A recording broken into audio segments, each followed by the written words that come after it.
새벽 4시의 차이나타운은 정적조차 기름졌다.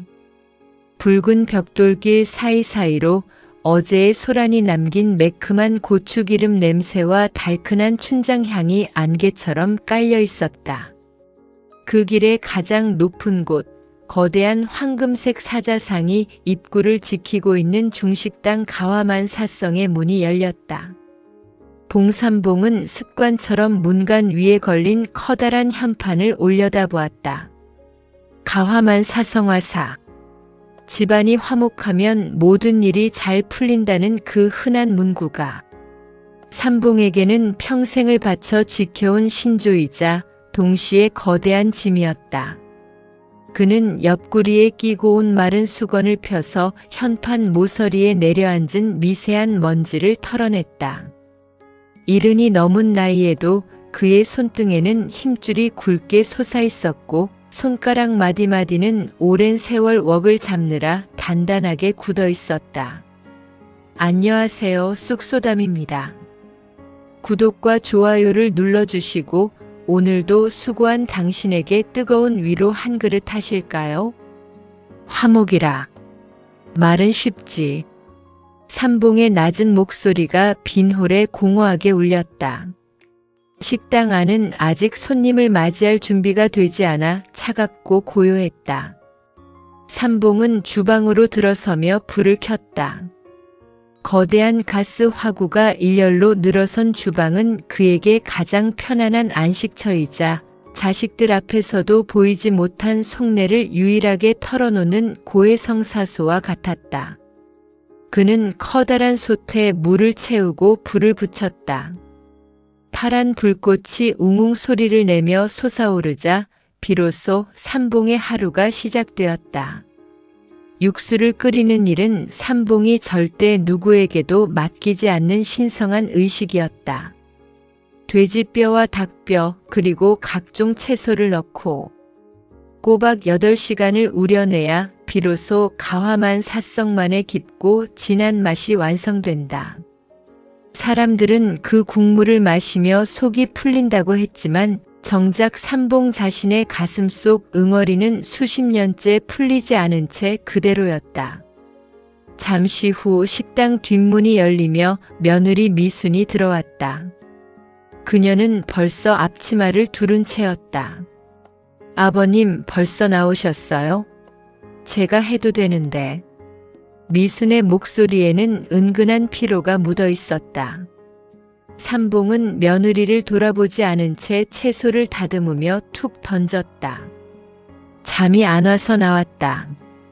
만호놈은 아직이냐? 미순은 대답 대신 바닥에 놓인 양파망을 끌어당겼다.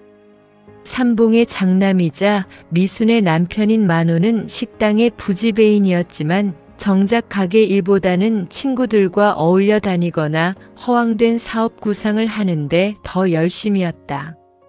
삼봉은 그 꼴이 마땅치 않았지만 며느리 앞이라 말을 아꼈다.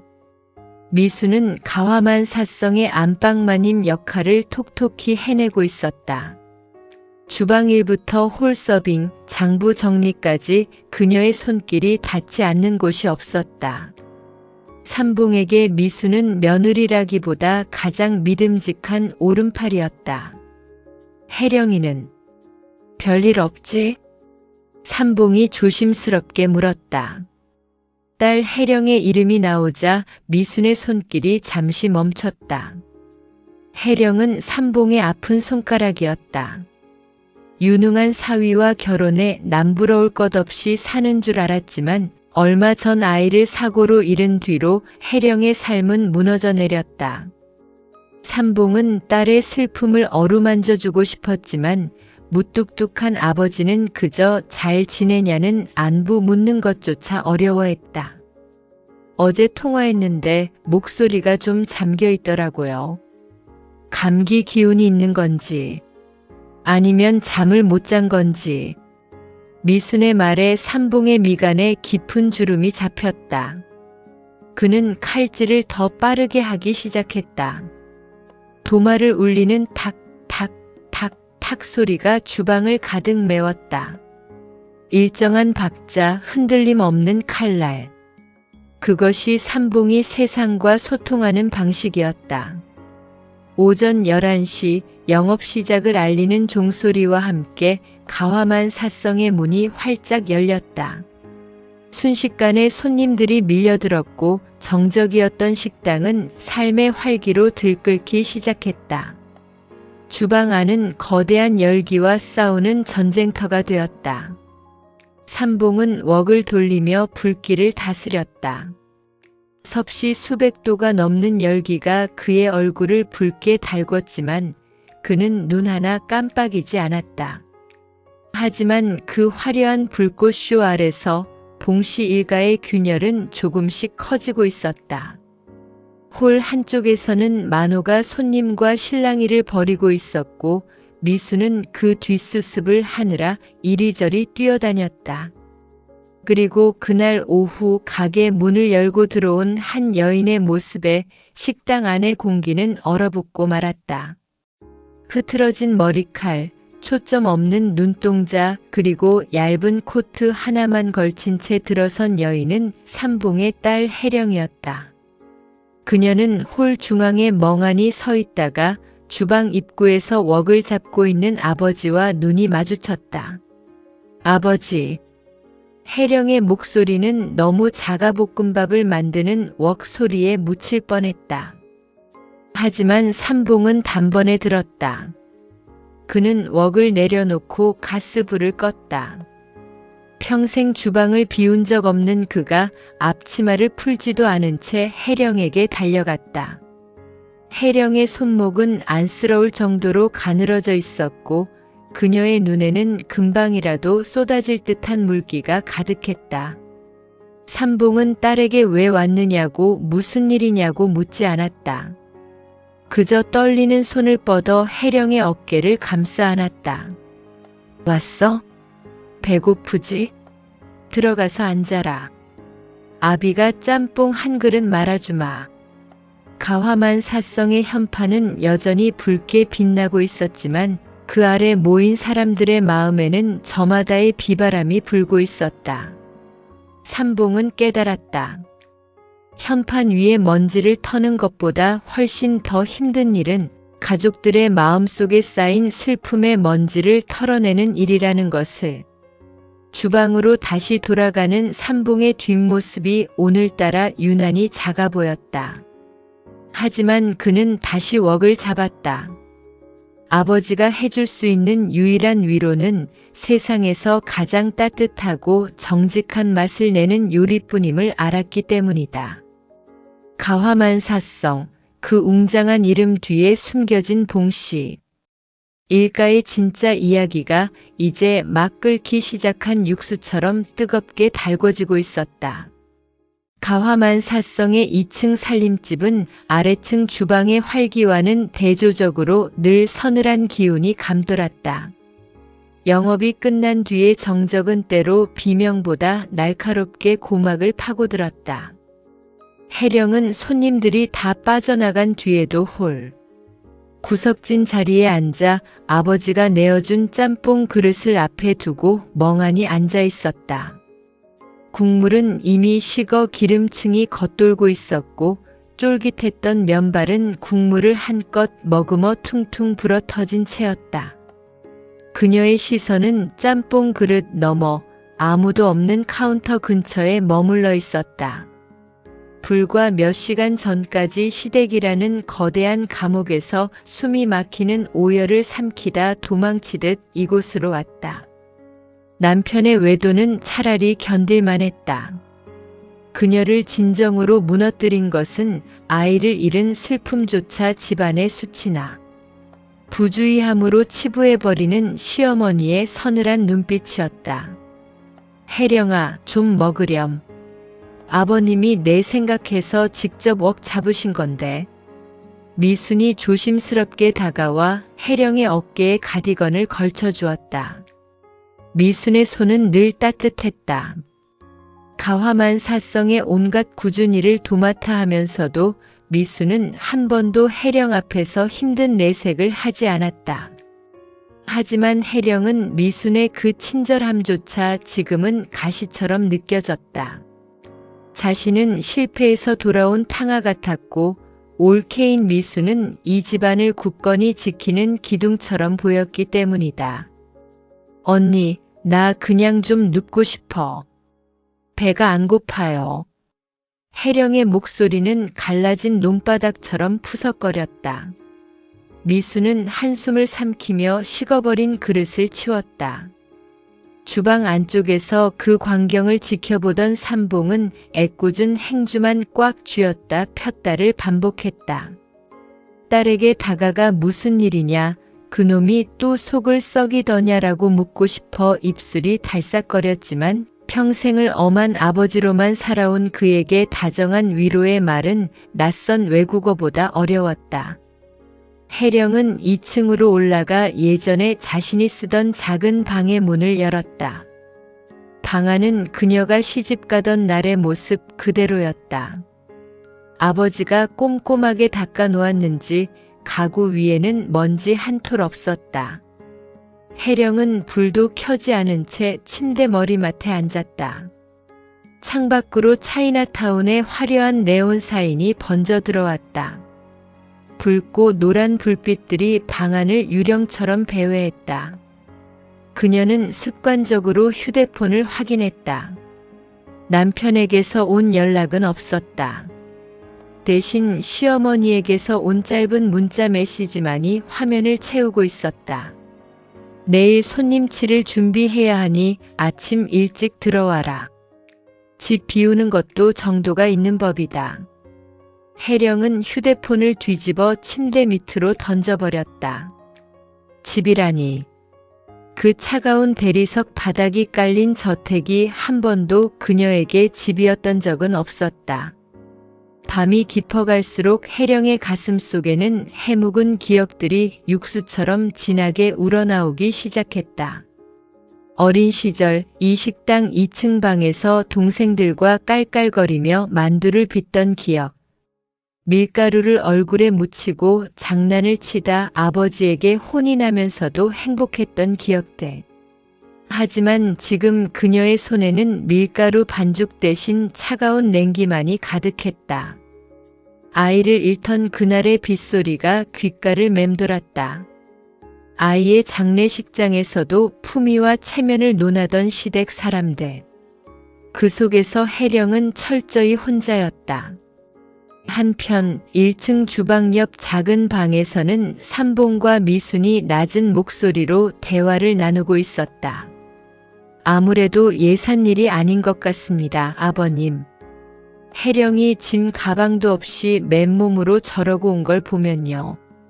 미순의 말에 삼봉은 돋보기 안경을 벗어 책상 위에 놓았다. 그의 눈가가 붉게 충혈되어 있었다. 그놈의 자식. 내가 처음부터 그 결혼 마뜩짠다고 하지 않았더냐. 돈 좀 있다고 목에 힘주는 집구석에 내 금쪽 같은 딸을 보내는 게 아니었는데. 삼봉은 책상 서랍 깊숙한 곳에서 낡은 통장 하나를 꺼냈다. 혜령이 시집 갈 때 차마 다 주지 못하고 나중에 살다가 혹시라도 급전이 필요할 때 쓰라고 조금씩 모아온 돈이었다. 삼봉은 통장의 겉면을 거친 손바닥으로 문질렀다. 아버지가 해줄 수 있는 건 결국 이런 것뿐인가 싶어 자괴감이 밀려왔다. 미순아, 내일 아침엔 쏙 편한 흰죽이라도 좀 끓여라. 전복 좀 넉넉히 넣고. 그리고 그 녀석 휴대폰 좀 뺏어놔라. 시댁에서 연락 오는 거 못 보게. 삼봉의 배려 방식은 늘 투박했다. 미수는 고개를 끄덕이며 방을 나갔다. 삼봉은 다시 혼자가 되자 창밖의 현판을 보았다. 가화만사성. 저 글자가 오늘은 유난히 비릿하게 느껴졌다. 밖으로는 수만 명의 허기를 채워주는 유명한 식당의 주인이었지만 정작 제 자식의 허기진 마음 하나 채워주지 못하는 못난 애비라는 생각이 그를 괴롭혔다. 새벽 2시 혜령은 잠을 이루지 못하고 거실로 나왔다. 목이 타 들어가는 것 같았다. 주방 불은 꺼져 있었지만 식탁 위에는 웬 찻잔 하나가 놓여 있었다. 미순이 놓아두고 간 것일까? 찻잔 밑에는 투박한 글씨로 적힌 메모지가 깔려 있었다. 뜨거울 때 마셔라. 속이 따뜻해야 잠도 오는 법이다. 아버지의 글씨였다. 혜령은 찻잔을 들었다. 이미 차는 차갑게 식어 있었다. 하지만 혜령은 그 식어버린 찬물을 한 모금 머금었다. 씁쓸한 차의 향기가 목을 타고 넘어갔다. 식어버린 찻잔이었지만 그 속에는 아버지가 밤새 홀로 끓여냈을 마음의 온기가 녹아 있었다. 혜령은 차가운 찻잔을 두 손으로 꼭 감싸쥐었다. 눈물 한 방울이 찻잔 속으로 툭 떨어졌다. 고요한 가화만 사성의 밤 혜령은 처음으로 소리내지 않고 울었다.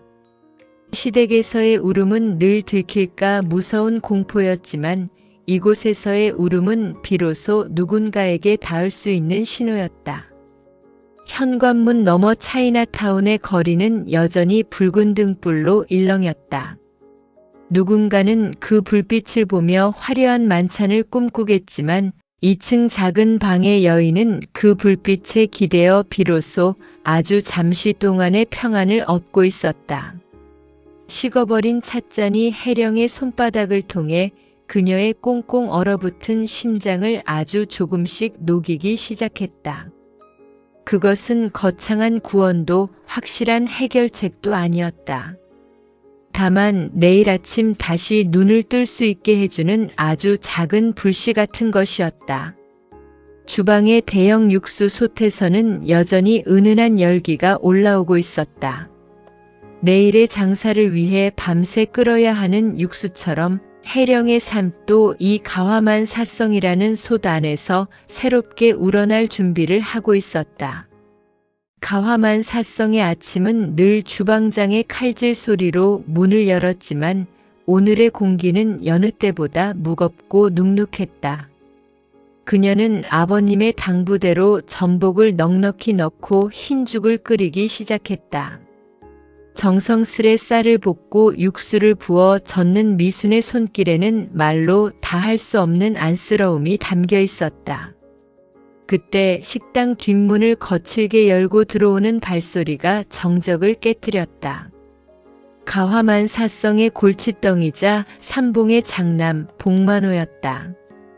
그는 어제 오늘 어디서 밤을 지새웠는지 셔츠 깃이 잔뜩 구겨진 채였고 입안에서는 희미한 술 냄새와 담배 향이 섞여났다.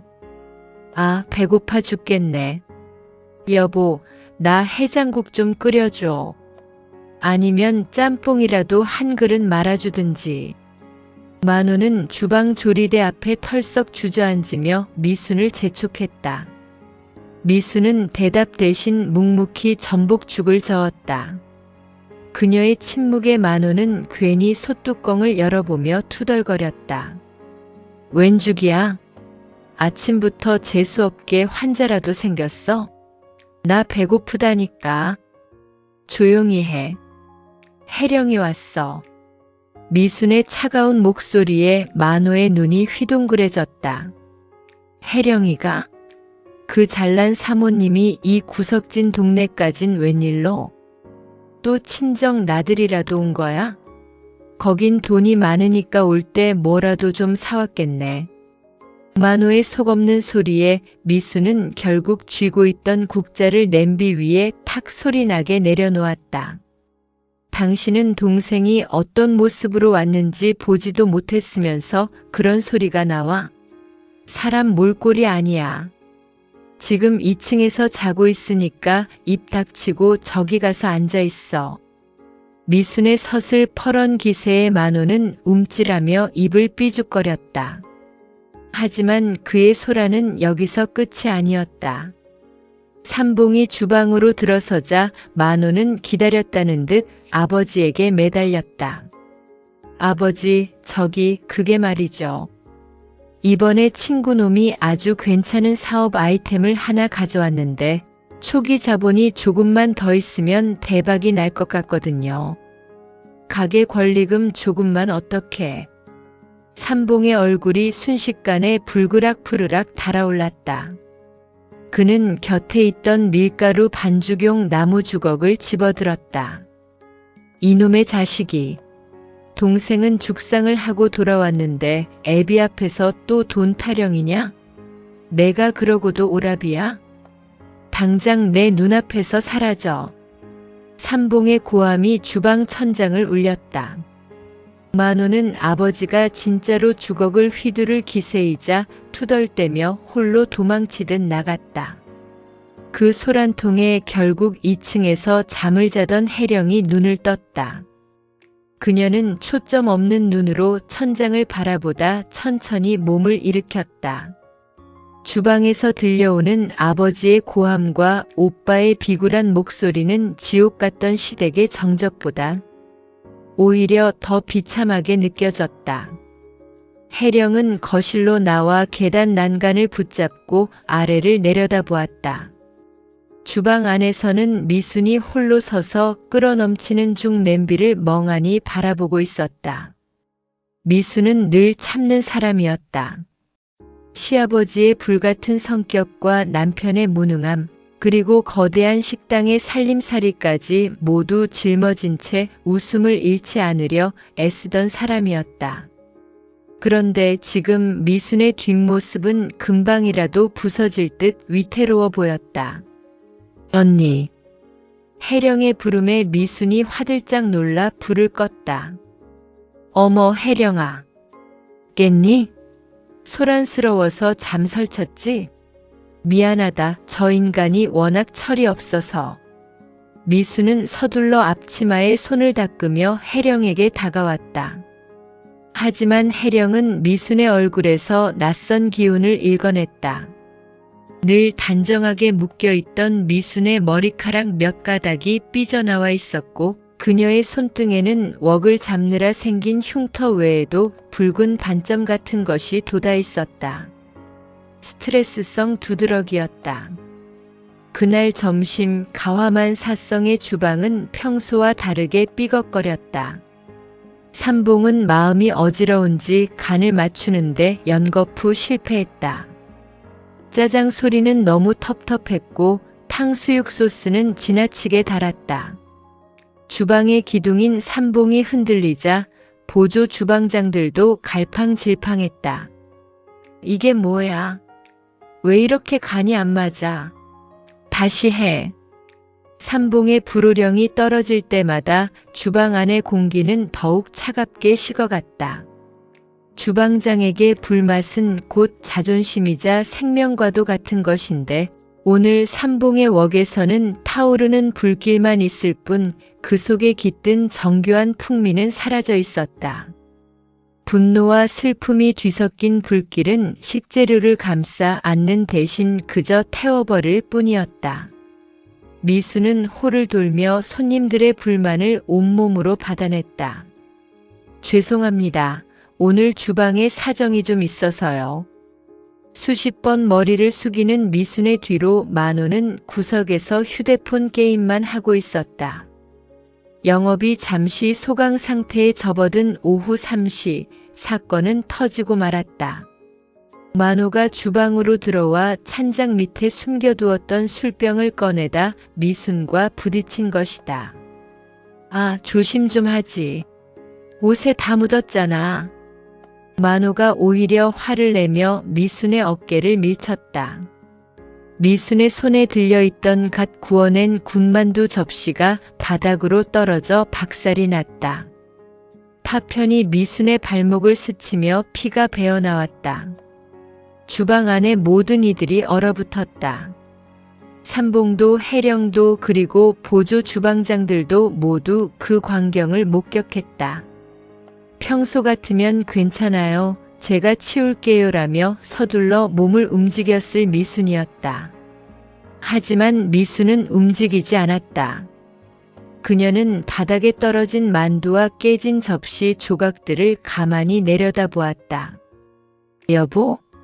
뭐야, 왜 이래? 무섭게. 만호가 당황해서 미순의 팔을 잡으려 했지만 미순은 차갑게 그 손을 뿌리쳤다. 그녀는 천천히 고개를 들어 삼봉을 바라보았다. 그녀의 눈에는 더 이상 인내나 복종의 기색이 없었다. 아버님, 저 오늘부터 주방 일 안 합니다. 홀 장부도 안 볼 거예요.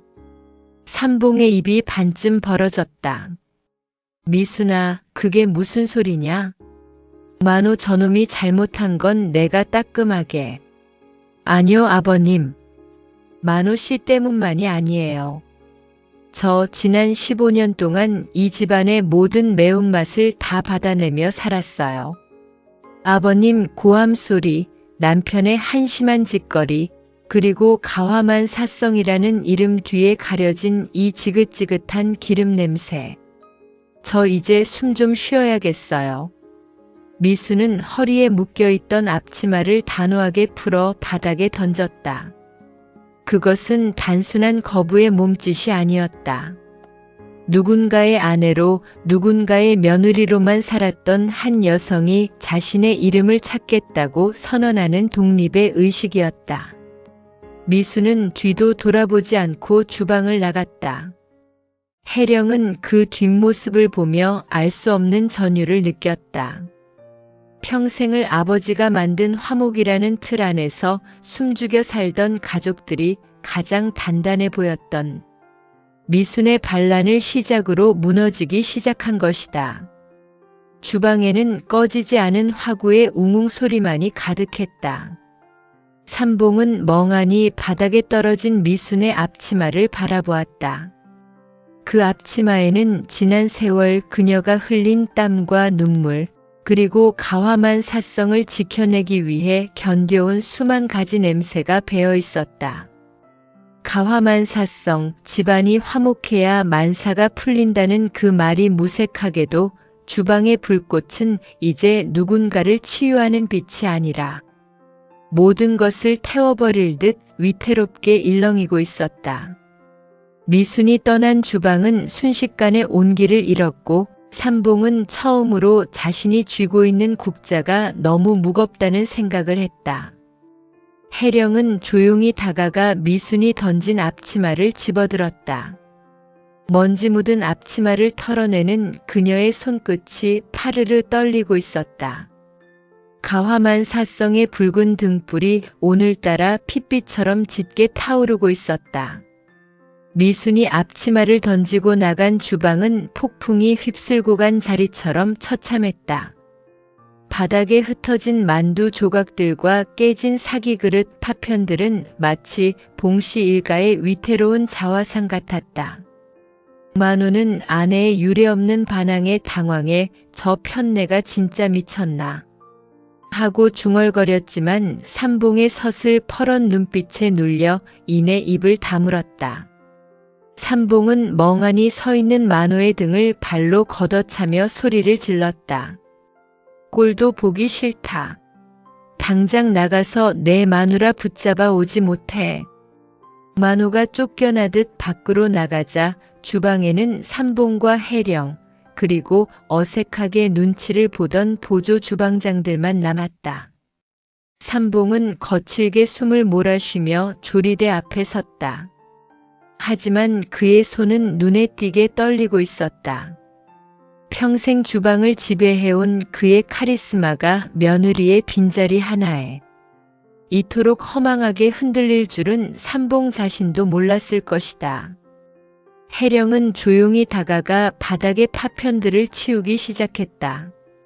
손끝에 닿는 사기 조각이 차가웠다.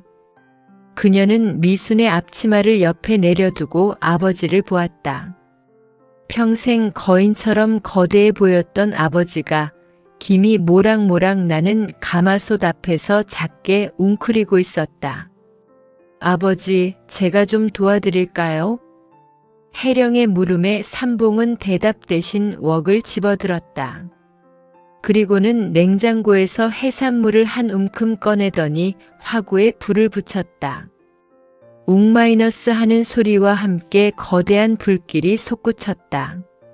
삼봉은 무서운 기세로 채소를 썰고 해물을 볶았다.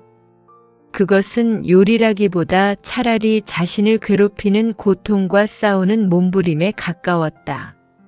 잠시 후 김이 모락모락 나는 짬뽕 한 그릇이 해령 앞에 식탁에 놓였다. 아까 점심에 내어주었던 식어버린 것과는 차원이 다른 갓 볶아내어 불향이 진동하는 붉은 국물이었다. 먹어라. 이번엔 식기 전에. 삼봉은 거칠게 수건으로 얼굴에 땀을 닦으며 해령의 맞은편에 앉았다. 해령은 젓가락을 들어 면을 한 젓가락 입에 넣었다. 뜨거운 기운이 목구멍을 타고 내려가 위장을 따뜻하게 데웠다. 그리고 뒤이어 칼칼하고 진한 매운맛이 혀끝을 강타했다. 맵지? 짬뽕은 원래 매워야 맛인 법이다. 사람 속이 뒤집어질 정도로 매워야 그 속에 뭉친 응어리가 땀이랑 눈물로 터져나오거든. 삼봉의 말에 해령은 국물을 한 모금 들이켰다. 너무 뜨거워 입안이 될 것 같았지만 그녀는 멈추지 않았다. 국물이 넘어가자 신기하게도 가슴속에 꽉 막혀있던 돌덩이 같은 것이 조금씩 녹아내리는 기분이 들었다. 해령아, 내가 평생 이 짬뽕 국물을 끓이면서 배운 게 하나 있다. 국물이 진해지려면 뼈가 으스러지도록 고아야 하고 맛이 깊어지려면 온갖 채소가 다 녹아 없어져야 한다는 거다. 사랑도 가족도 아마 그런 거겠지. 누군가의 희생 없이는 그 깊은 맛이 안 나는 거다. 삼봉의 목소리가 낮게 가라앉았다. 그는 해령의 얼굴을 똑바로 보지 못한 채 식탁 위만 바라보았다. 그런데 내가 미련했다. 미순이 그 아이가 녹아 없어지는 줄도 모르고 국물 맛 좋다고 허허거리고만 있었으니.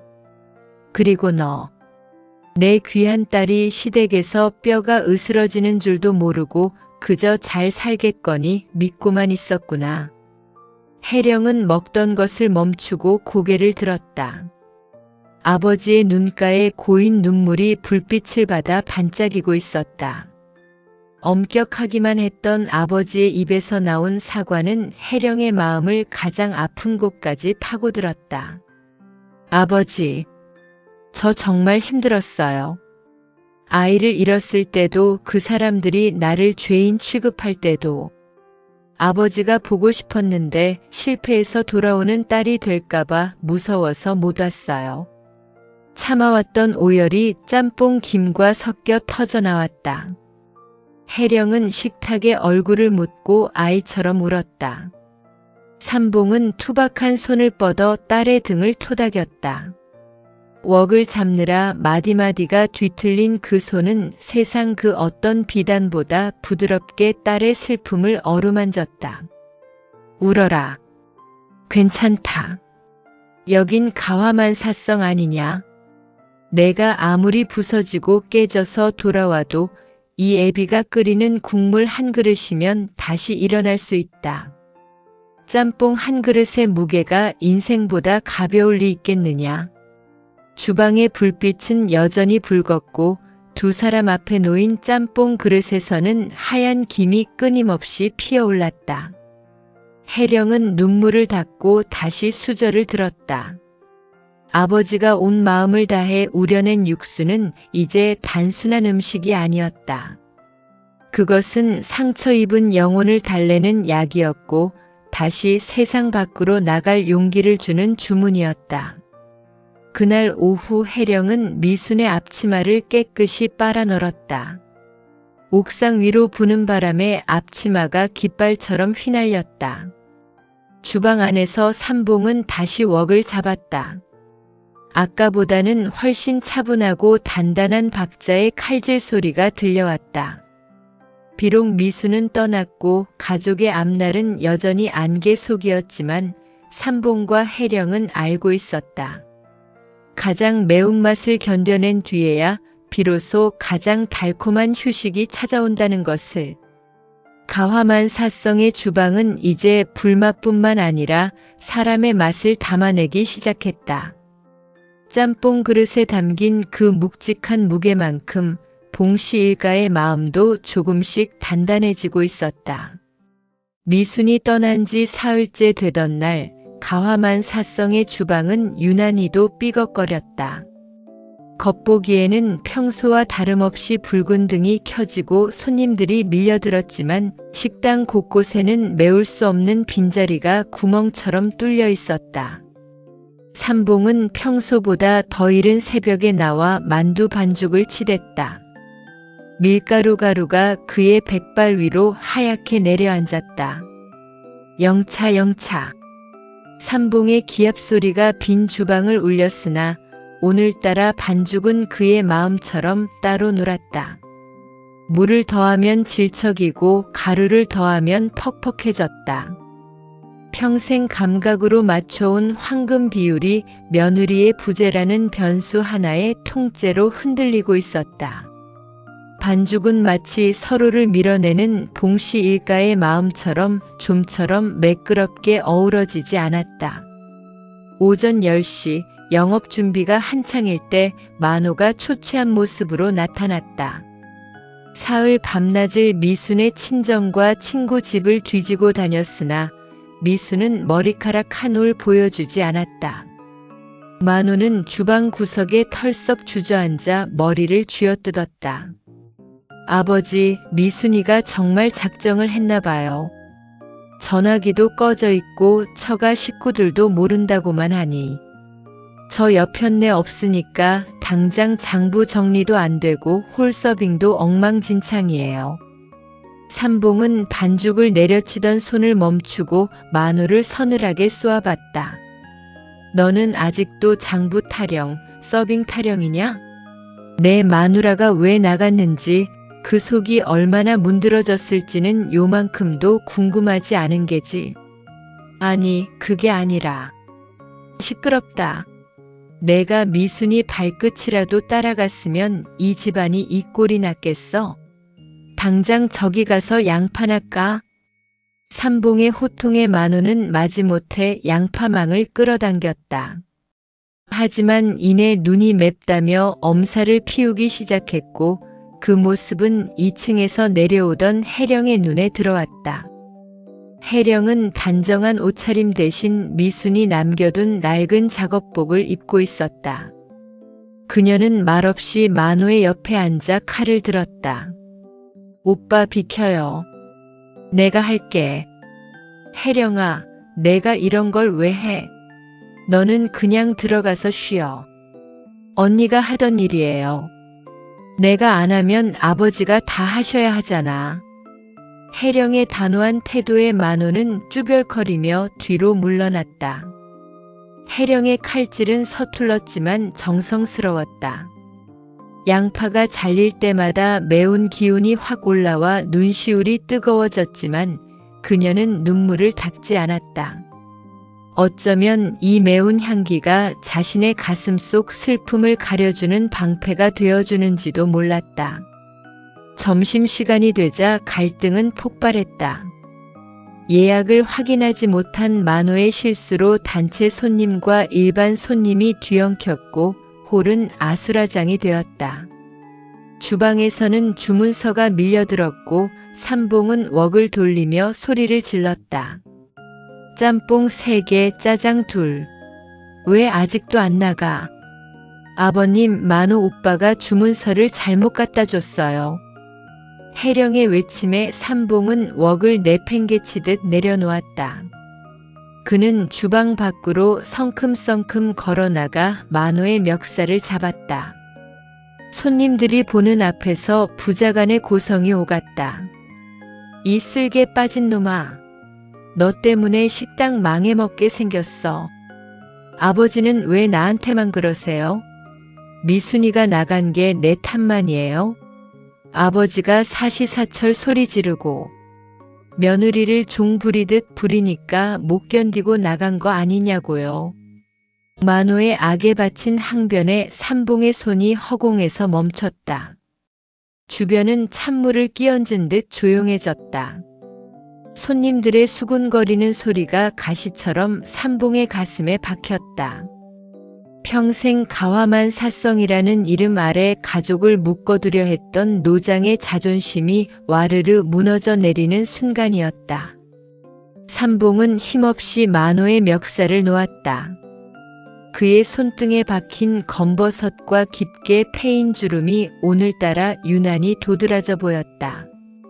그는 말없이 주방으로 돌아가 앞치마를 풀었다. 오늘 장사 접는다. 다들 나가. 아버님, 점심 손님들이 이렇게 많은데. 해령이 말렸으나 삼봉은 듣지 않았다. 그는 식당 입구에 등을 끄고 문을 걸어 잠갔다. 대낮에 차이나타운 한복판에서 가화만 사성의 붉은 등은 그렇게 맥없이 꺼져버렸다. 그날 오후 식당 홀에는 삼봉과 만호, 해령 세 사람만이 마주 앉았다. 테이블 위에는 삼봉이 아침부터 씨름하던 만두 반죽이 덩어리진 채 놓여 있었다. 겉은 딱딱하게 굳어버리고 속은 여전히 끈적이는 도저히 만두피로 쓸 수 없는 실패작이었다. 우리 가족이 딱 이 반죽 같구나. 삼봉이 갈라진 목소리로 입을 뗐다. 서로 잘 버무려진 줄 알았는데 속은 이렇게 엉망이었어. 내가 웡만 돌릴 줄 알았지 너희 마음 돌릴 줄은 몰랐다. 만호는 고개를 숙인 채 바닥만 보았고 해령은 아버지의 굽은 등을 보며 가슴이 미어졌다.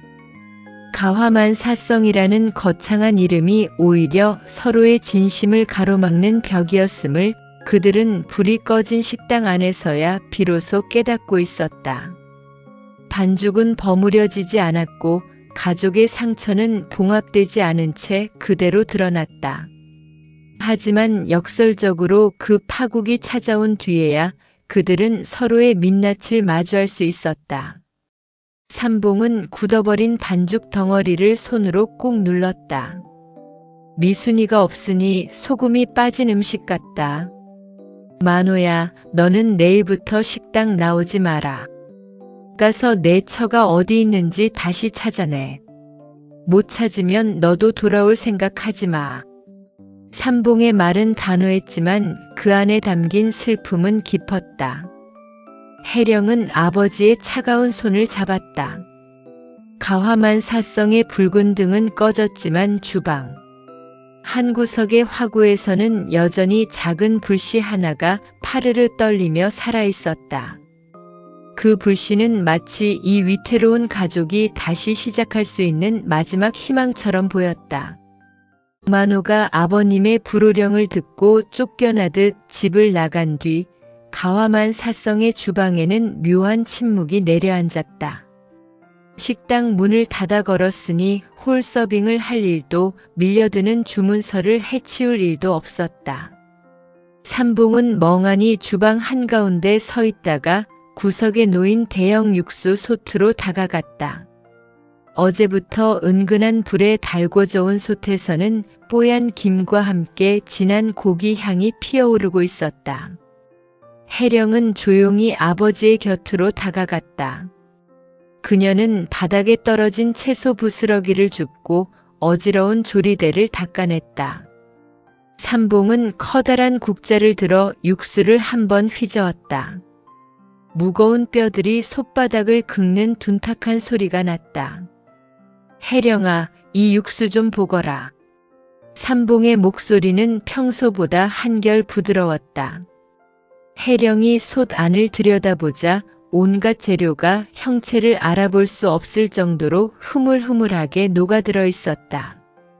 사람들은 이 진한 국물만 보지만 사실 이 안엔 다 으스러진 뼈랑 녹아 없어진 무 조각들이 있다. 남들이 맛있다며 엄지손가락을 치켜 세울 때 이 속에 녹아버린 것들은 아무도 기억해주지 않지. 내가 이 식당을 이만큼 키우는 동안 내 엄마도 미순이도 그리고 너도 아마 이 솥 안의 재료들처럼 녹아내리고 있었을 게다. 삼봉은 국자를 내려놓고 낡은 목재 의자에 몸을 기댔다. 평생 웍을 잡느라 휘어버린 손가락 마디를 하나씩 주무르며 그는 아주 오래된 이야기를 꺼내기 시작했다. 나도 처음부터 주방장이었던 건 아니다. 처음 차이나타운에 왔을 땐 배달통 들고 온 골목을 뛰어다니던 꼬마였지. 돈 한 푼 없어서 설탕물로 배를 채우면서도 언젠가 내 이름으로 된 식당을 열고 내 자식들한테는 기름진 고기 요리만 먹이겠다고 다짐했었다. 그래서 독하게 살았어.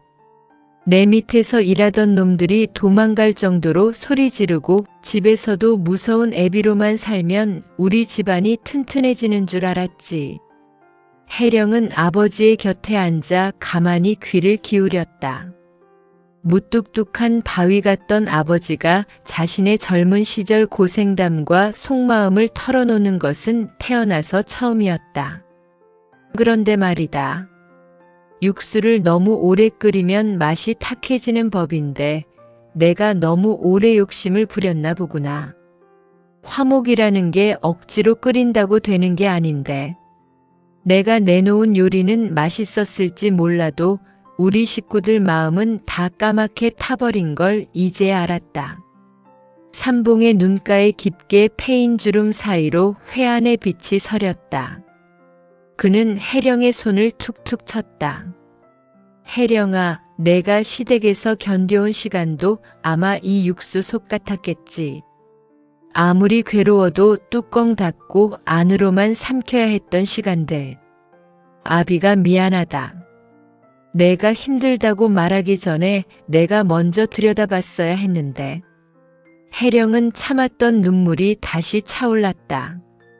아버지의 고백은 세련된 위로보다 훨씬 더 묵직하게 그녀의 상처를 건드렸다. 아니에요, 아버지.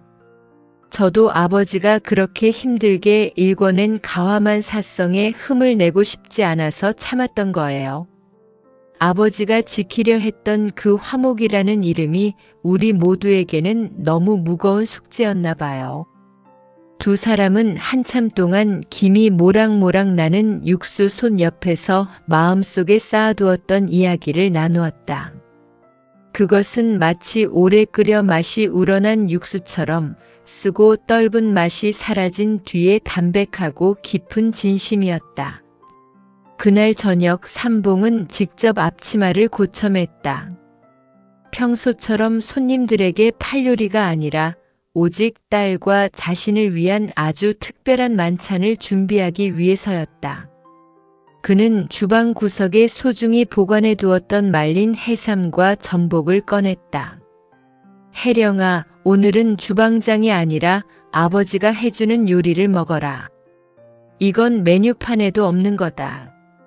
삼봉의 손길은 이전보다 여유로웠다. 급하게 불맛을 입히려 애쓰지 않았고 간을 맞출 때도 신중하게 맛을 보며 고개를 끄덕였다.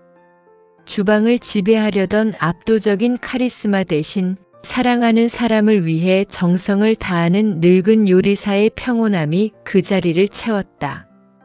식탁 위에 놓인 요리는 화려하지 않았지만 한 입 먹는 순간 입안 가득 따뜻한 온기가 퍼져나갔다.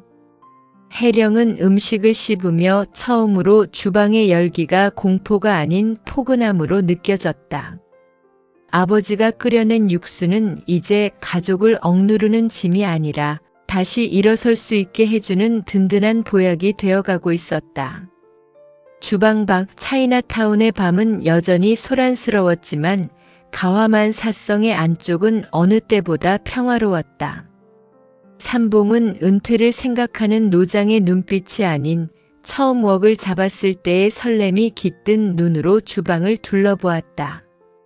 단단하기만 했던 아버지가 인간적인 모습을 드러내며 다가온 순간 혜령의 얼어붙었던 마음에도 봄눈 녹듯 미세한 균열이 생기기 시작했다. 오래 끓여낸 육수는 식어도 그 맛이 변하지 않는다. 봉씨 일가의 이야기도 그렇게 진한 육수처럼 새로운 국면을 맞이하고 있었다.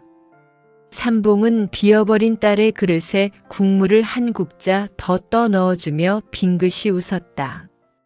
미순이 떠난 자리는 생각보다 거대했다.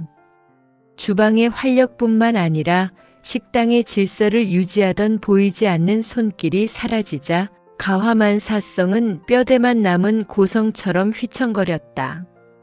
하지만 그 위기 속에서 혜령은 조금씩 변하기 시작했다.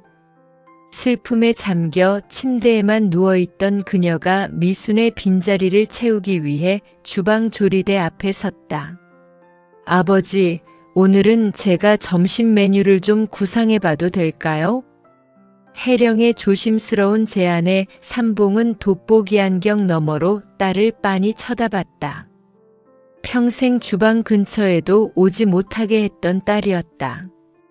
하지만 삼봉은 군말 없이 옆으로 물러나 자리를 내주었다. 해봐라. 주방은 내가 머리로 생각하는 곳이 아니라 손끝으로 느끼는 곳이다. 혜령은 냉장고를 뒤져 신선한 채소와 해산물을 꺼냈다. 그녀가 생각한 것은 화려한 중화요리가 아니었다. 시댁에서 숨죽여 살며 남몰래 적어두었던 자극적이지 않은 건강한 중식이었다. 기름기를 쫙 뺀 채소찜과 담백한 소스를 곁들인 두부 요리. 혜령의 손놀림은 서툴렀지만 그 눈빛만큼은 어느 때보다 형형하게 빛났다. 칼질 한 번에 과거의 미련을 잘라내고 재료를 볶으며 눌어붙은 슬픔을 털어냈다. 그녀에게 요리는 더 이상 노동이 아니라 자기 자신을 찾아가는 치유의 과정이었다. 한편 차이나타운 외곽의 작은 원룸. 미수는 그곳에서 홀로 아침을 맞이하고 있었다. 15년 만에 처음으로 누군가의 아내도 며느리도 아닌 한미순으로 눈을 뜬 것이다. 그녀는 가화만 사성의 붉은 앞치마 대신 수수한 옷을 입고 시장으로 향했다. 그녀가 도착한 곳은 동네 작은 반찬 가게였다. 미수는 그곳에서 아르바이트를 시작했다. 대형 중식당의 안주인이었던 그녀에게 반찬 가게 일은 소소해 보였지만 미수는 행복했다. 자기가 만든 음식을 먹고 정말 맛있네요 라고 웃어주는 이웃들의 진심.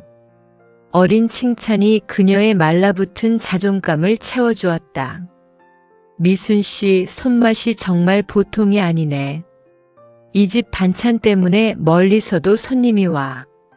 가게 주인의 칭찬에 미수는 쑥스럽게 웃었다. 그녀는 그곳에서 자신만의 레시피를 하나씩 정리하기 시작했다. 남편 만호의 비위를 맞추기 위한 요리가 아니라 사람들을 기분 좋게 만드는 정직한 맛. 미수는 비로소 독립된 인간으로서의 무게감을 느끼며 한 걸음씩 내디디고 있었다. 그러던 어느 날 혜령이 미순을 찾아왔다. 만호가 처가 식구들을 들볶아 겨우 알아낸 주소였다. 혜령은 반찬 가게 앞에서 앞치마를 두르고 땀을 흘리는 미순을 발견했다. 언니. 혜령의 부름에 미순이 고개를 들었다. 두 여인의 시선이 마주쳤다. 한때 가화만 사성이라는 거대한 굴레 안에서 서로를 안쓰럽게만 바라보던 고부 사이가 아니었다. 이제 그들은 각자의 삶을 개척하는 동지처럼 마주섰다. 혜령아, 여긴 어떻게 알고 왔니? 미수는 예전처럼 당황하지 않았다. 그녀는 혜령을 가게 안으로 이끌어 따뜻한 보리차 한 잔을 내놓았다. 언니, 아버지랑 오빠가 기다려요. 하지만 제가 오늘 온 건 돌아오라고 빌러온 게 아니에요. 언니가 여기서 이렇게 웃고 있는 걸 보니까 저도 힘이 나서요. 혜령은 미순의 손을 잡았다. 웍을 잡느라 거칠어졌던 미순의 손등에는 이제 반찬을 담느라 생긴 소박한 훈장이 새겨져 있었다. 언니, 저도 이제 주방에서 제 일을 시작했어요. 아버지가 제 요리를 인정해 주셨거든요. 우리 이제 누구의 아내나 딸로 살지 말고 정말 우리가 하고 싶은 요리하면서 살아요. 언니가 여기서 성공하면 나중엔 가화만 사성이랑 라이벌로 만날지도 모르잖아요. 혜령의 농담 섞인 진심에 미순이 활짝 웃음을 터뜨렸다. 그 웃음소리는 시장통의 소음 속에서도 맑게 울려 퍼졌다. 두 여인은 그날 오후 늦게까지 시장 벤치에 앉아 레시피 노트를 공유했다. 미수는 혜령에게 채소의 수분을 잡아내는 비결을 알려주었고, 혜령은 미순에게 요즘 트렌드에 맞는 깔끔한 플레이팅 기술을 전수했다. 그것은 가화만 사성의 전통적인 방식과는 달랐지만 훨씬 더 생동감 넘치고 따뜻한 여성들의 연대였다. 혜령이 돌아간 뒤 미수는 다시 반찬 가게에 불을 켰다. 그녀의 레시피 노트 첫 장에는 나를 위한 첫 번째 요리라는 문구가 새로 적혔다. 한편 가화만 사성으로 돌아온 혜령은 삼봉의 주방으로 들어갔다. 삼봉은 묵묵히 혜령이 가져온 새로운 식재료들을 살펴보았다. 혜령아, 미순이는 잘 있더냐? 네, 아버지. 언니는 지금 자기만의 레시피를 쓰고 있어요. 아주 멋지게 살고 있더라고요. 삼봉은 고개를 끄덕였다. 그는 이제 며느리를 억지로 데려오라고 호통치지 않았다. 대신 그는 주방 한 구석을 비워 혜령만의 조리대를 만들어 주었다. 좋다. 여기는 내 주방이다. 내가 만들고 싶은 맛을 마음껏 피워봐라. 아비는 뒤에서 육수나 끓여주마. 가화만 사성의 붉은 등 아래 이제 새로운 바람이 불고 있었다. 그것은 맵고 자극적인 불맛이 아니라 은근하게 사람의 마음을 녹이는 치유의 향기였다. 여성들이 스스로를 위해 써내려간 레시피는 가화만 사성의 낡은 역사 위로 희망이라는 이름의 새로운 페이지를 더 씌우고 있었다. 혜령은 불을 켰다. 화구에서 피어오르는 파란 불꽃이 그녀의 눈동자 속에서 반짝였다. 이제 더 이상 누군가에게 휘둘리는 삶이 아니었다. 그녀는 자신의 인생을 직접 요리할 준비가 되어 있었다. 가화만 사성의 묵직한 나무 문이 다시 활짝 열렸다. 며칠간 꺼져 있던 입구의 붉은 등이 일제히 불을 밝히자 차이나타운의 거리가 환해지는 듯 했다. 하지만 다시 문을 연 식당의 풍경은 이전과는 사뭇 달랐다. 주방 입구에서 호령하던 삼봉의 고함 대신 도마를 울리는 경쾌한 칼질 소리와 낮은 대화 소리가 홀까지 흘러나왔다. 혜령은 시댁에 이혼 서류를 보낸 뒤 비로소 등 뒤를 짓누르던 거대한 바위가 사라진 것 같은 해방감을 느꼈다. 그녀는 이제 청아그룹의 며느리가 아닌 가화만 사성의 주방장으로서 앞치마를 질끈 동여맸다. 그녀의 곁에는 올케 미순이 있었다. 미순은 반찬 가게에서의 짧은 홀로서기를 마치고 돌아왔지만 예전처럼 고개를 숙인 며느리의 모습은 아니었다. 그녀는 삼봉과 대등한 위치에서 식당의 운영권을 제안받고 당당하게 자신의 자리를 되찾았다. 언니, 8번 테이블 해물 채소찜 나갑니다. 혜령의 활기찬 목소리에 미순이 웃으며 접시를 받아들었다. 그래, 혜령아. 소스 색깔이 어쩜 이렇게 예쁘니? 손님들이 정말 좋아하시겠어.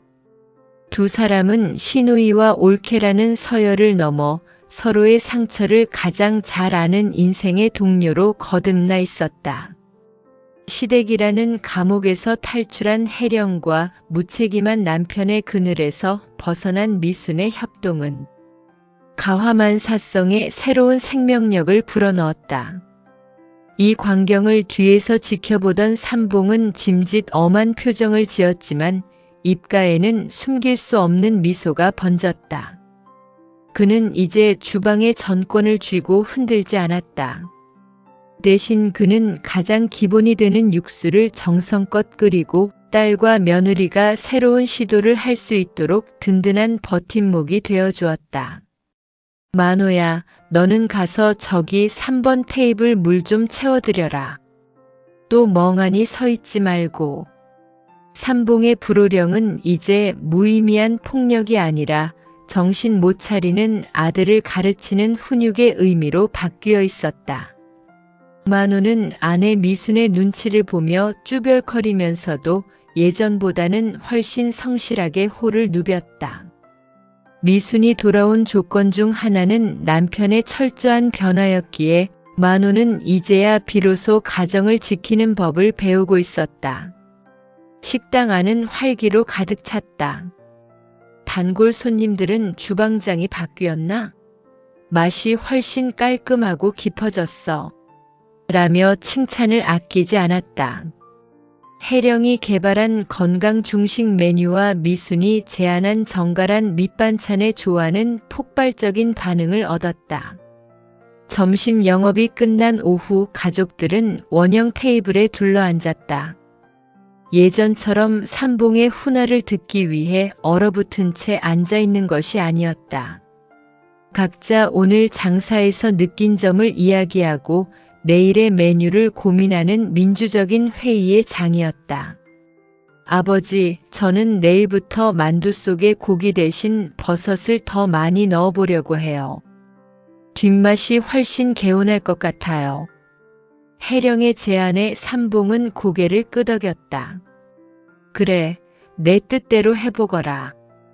요리는 만드는 사람의 마음을 담는 법이니 내 마음이 지금처럼 편안하다면 분명 맛도 좋을 게다. 그때 식당 밖에서 누군가 문을 두드렸다. 혜령의 전 남편이 보낸 대리인이었다. 그는 혜령에게 합의를 종용하며 다시 돌아올 것을 암시하는 서류를 내밀었다. 예전의 혜령이었다면 손을 떨며 겁에 질렸겠지만 지금의 그녀는 달랐다. 혜령은 서류를 훑어본 뒤 그 자리에서 단호하게 밀어냈다. 제 자리는 여기입니다. 그분께 전해주세요. 저는 이제 식어버린 차를 마시며 누군가를 기다리는 삶은 끝냈다고요.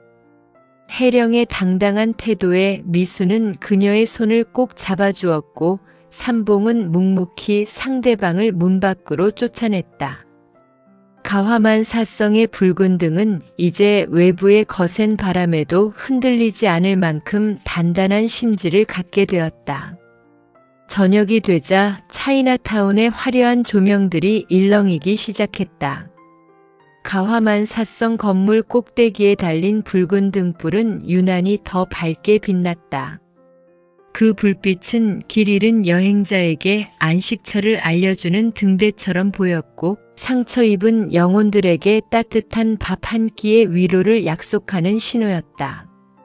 가족들은 다시 켜진 등불 아래서 비로소 진짜 화목의 의미를 깨달아가고 있었다.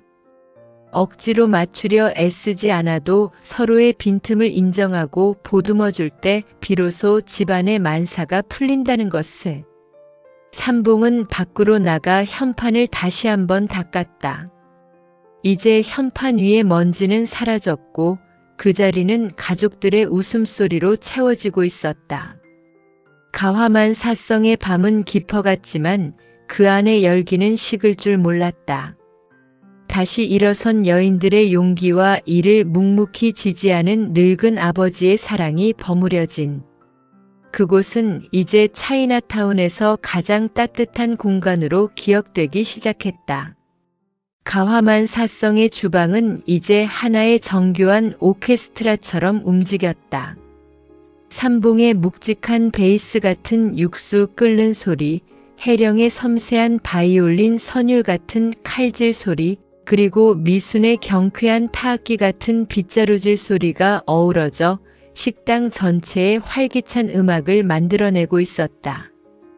어느덧 해가 바뀌어 2026년의 봄이 찾아왔다. 차이나타운의 가로수들이 연분홍빛 꽃망울을 터뜨릴 무렵 가화만 사성은 새로운 탄생을 준비하고 있었다. 삼봉은 오늘을 끝으로 주방장 자리를 공식적으로 내려놓기로 했다. 은퇴식이라기엔 소박했지만 가족들에게는 그 어떤 만찬보다 장엄한 자리였다. 혜령아, 오늘 마지막 점심 메뉴는 내가 직접 짜보고 주방 총지휘도 내가 맡아라. 아비는 저기 홀 구석에서 손님들이 그릇 비우는 거나 구경하련다. 삼봉은 자신의 손때가 묻어 반질반질해진 국자를 혜령에게 건넸다. 그것은 단순히 조리도구를 넘겨주는 것이 아니라 봉씨 가문의 명예와 책임, 그리고 한 여성의 온전한 독립을 인정한다는 증표였다. 혜령은 떨리는 손으로 그 묵직한 국자를 받아들었다. 시댁에서 차가운 식탁 끝에 앉아 눈치 보던 시절의 손은 이제 없었다. 그녀의 손은 어느덧 아버지처럼 단단해졌고 요리의 열기를 견딜 줄 아는 강인함을 품고 있었다. 이날 혜령이 정한 메뉴는 화합의 만찬이었다. 기름기를 줄이고 식재료 본연의 달큰함을 살린 해산물. 볶음과 아버지가 평생 고집해온 진한 육수를 결합한 새로운 스타일의 짬뽕. 그리고 미순이 직접 담근 아삭한 장아찌가 곁들여졌다. 점심시간이 되자 식당은 발 디딜 틈 없이 붐볐다. 혜령은 주방 한가운데 서서 차분하게 주문을 배분했다. 1번 테이블 유산슬 나갑니다.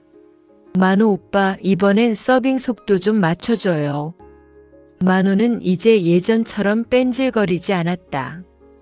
그는 미순에게 용서를 구하고 다시 합친 뒤 진심으로 식당 일에 전념하고 있었다. 비록 웍을 잡는 재능은 없었지만 손님들을 기분 좋게 응대하는 법만큼은 탁월했다. 미수는 그런 남편을 흐뭇하게 바라보며 카운터를 지켰다. 그녀는 이제 단순한 며느리가 아니라 가화만 사성의 경영 전반을 책임지는 실질적인 안주인이었다. 영업이 끝나고 가화만 사성의 문에는 브레이크 타임 팻말이 걸렸다. 가족들은 홀 중앙의 큰 테이블에 모여 앉았다. 삼봉이 직접 빚은 만두가 김을 내뿜으며 식탁 한가운데 놓였다. 자, 다들 고생했다. 특히 혜령이 내가 오늘 만든 음식, 내 입맛에도 딱 맞더구나. 이제 나보다 낫다. 삼봉의 칭찬에 혜령은 코끝이 찡해졌다. 시댁에서 음식이 너무 천박하다는 비난을 들으며 자신의 존재를 부정당했던 13년의 세월이 아버지의 이 짧은 한마디에 완전히 씻겨 내려가는 기분이었다. 그녀는 더 이상 누군가에게 잘 보이기 위해 요리하지 않는다.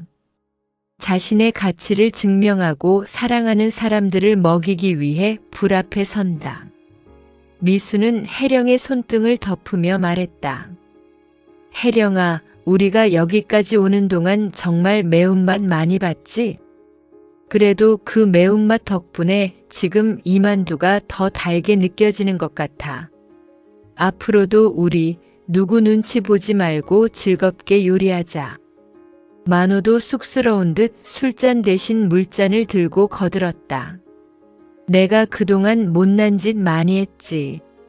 앞으론 가화만 사성 이름답게 화목하게 잘 지내보자고. 내가 홀서빙은 전국 1등 할게. 가족들의 웃음소리가 천장을 울렸다. 밖에는 어느덧 어둠이 깔리고 차이나타운의 상징인 붉은 등불이 하나둘 켜졌다. 가화만 사성 건물 위에도 가장 크고 밝은 등이 불을 밝혔다. 삼봉은 흐뭇하게 가족들을 바라보며 문 밖으로 나갔다. 그는 예전에 먼지를 털어내던 그 현판을 다시 한번 올려다보았다. 가화만 사성화사. 이제 저 글자는 삼봉 혼자 짊어지는 짐이 아니었다. 가족 모두가 함께 우려내고 함께 볶아내며 만들어가는 살아있는 약속이었다. 혜령은 주방 불을 끄기 전 마지막으로 자신의 국자를 닦았다. 내일은 또 내일의 손님이 찾아올 것이고 그녀는 또 다른 누군가의 허기진 마음을 채워줄 따뜻한 만찬을 준비할 것이다. 비극적인 과거는 육수의 찌꺼기처럼 걸러졌고 이제 맑고 깊은 희망만이 남았다. 가화만 사성의 만찬은 끝나지 않았다. 붉은 등이 켜져 있는 한, 그리고 서로를 아끼는 마음이 화구의 불꽃처럼 살아있는 한 봉씨. 일가의 맛있는 이야기는 내일도 모레도 계속될 것이다.